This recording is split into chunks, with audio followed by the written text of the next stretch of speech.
The mayor has been re-elected, the city is being reconstructed, and taxes have been re-added. My name is Derailious, and the reign of Technoblade has only just begun.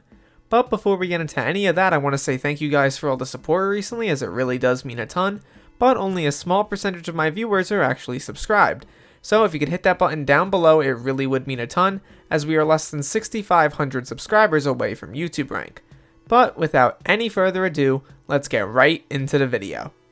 Starting off with some relatively important information, Technoblade will remain mayor for at least the next few days and possibly upwards of the next week. The reason for this is quite simple. We have not finished the Blood God Shrine, and we have only found 2 of the 7 necessary pig relics in order to finish it off. As well as this, the city has not been fully rebuilt yet, and I don't believe that Techno will actually leave office until the city is completely redone. This will probably take at least the next few days, so don't expect Techno to go away anytime soon. Honestly, a lot of people are going to see this as a really good thing. His perks are incredibly strong, and considering how long Dante was around, which was about 2 weeks, expect Techno to be around for about 2 to 3 weeks as well. Speaking to Technoblade, we can see that one of his perks has actually been removed from the game. The Anarchy perk, which previously caused the Bazaar and AH to have no taxes, has been cut. The reason for this is quite simple. Essentially, the removal of taxes causes inflation to shoot through the moon. And for people who knew how to Bazaar and AH flip, it was super easy to make massive profits because that little bit of tax adds up a ton over time and causes the margin to be a little bit slimmer. Without that margin though, people were able to make a ton of money and the admins wanted to put an end to it relatively quickly. I understand the reasoning behind this one overall. Regarding the election, some people were actually able to glitch their way inside the election room even though no elections were actually planned. These people who were able to get in ended up voting a lot for Arekkusu, which caused him to appear as the winner of the election for this year. But because nothing was actually planned, Technoblade still ended up winning because, let's face it, the admins are basically choosing who's going to be mayor at this point. And yeah, Arekkusu's perks didn't actually go into effect, nor do I think they were actually meant to be shown off at all. I'm 99% sure that people glitching inside the election room is not really meant to happen, and those perks that are seen there are not real perks, nor are the mayors there actually planned.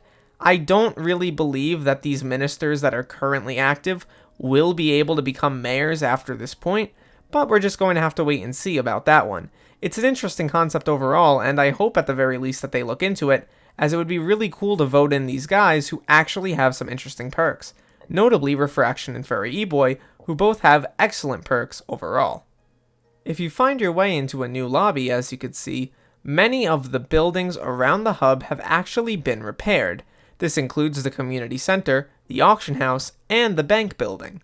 This is part of the process of rebuilding the hub, and it seems to be happening in phases, but it's pretty cool to see some of the buildings actually coming back. As part of these new hubs, as you can see on screen now, there is a new Uprising leaderboard which basically shows the damage dealt to Dante. This leaderboard is pretty interesting, and the first 5 slots are obviously taken up by YouTubers, but the rest of them are pretty much everyday players. Some people have been claiming that the leaderboard doesn't accurately show the damage dealt, which does make a lot of sense considering some of the placements, but in reality I expect this to be upgraded with time, and hopefully showcase the full list of the 100 players who did the most to fight off Dante.